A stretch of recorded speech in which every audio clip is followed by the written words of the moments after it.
So I got a new fire pit here today. We're testing out by Campik. It's I've set it up and I've used it once. It really impressed me because it's really versatile. It sets up in all different ways. So the way we're going to be using it today is with the open front face. We're going to be using, now these are these little tools that come with it. You can dismantle it, you can pick it up. So these kind of have multi-purpose uses, but they also work as the stovetop. So for cooking with a pan or a pot, we're going to be using that today. And then I'll show you the grill. So the grill we're going to be using today, but this has a few different grilling options. We're going to be using the cast iron one. So it fits on right on there when we're ready to start, and it's kind of sloped inward, so things won't luckily roll off. If you put it that way, it would, but it's kind of the nice thing, it's bowed in, so things will stay on top. So we're going to cook some steaks on there. I'll bring you back in a second though, and I'll show you a couple different ways you can set this up though.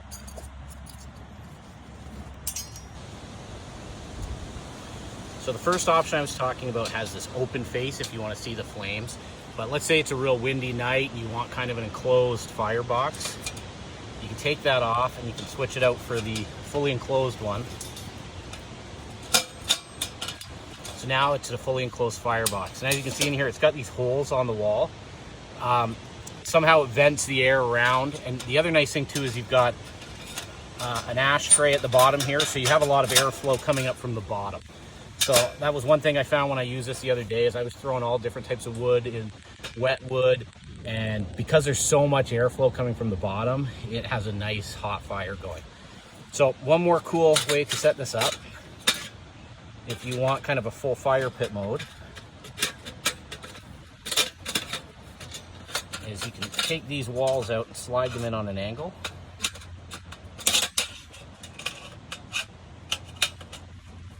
So this is the fire pit mode. I'm gonna put that away. So I'll show you the two different grills that come with it when it's in kind of the fire pit mode.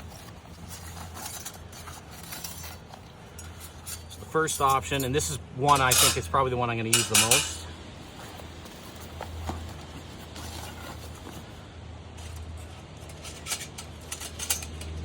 Get these on there.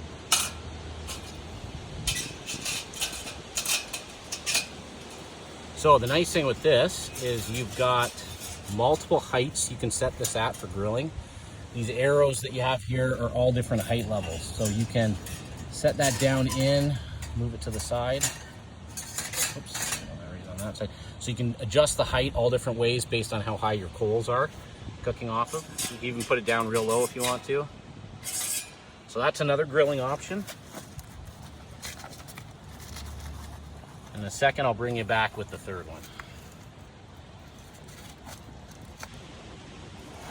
So this is the last and final option for grilling. So in the fire pit mode, if you want a bigger grill and you have a few more people, you can also use this one here. Slide it in. So now you've got a full fire pit grill. Use lots of room.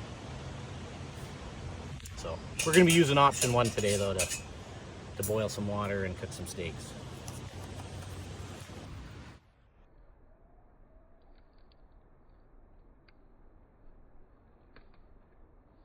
And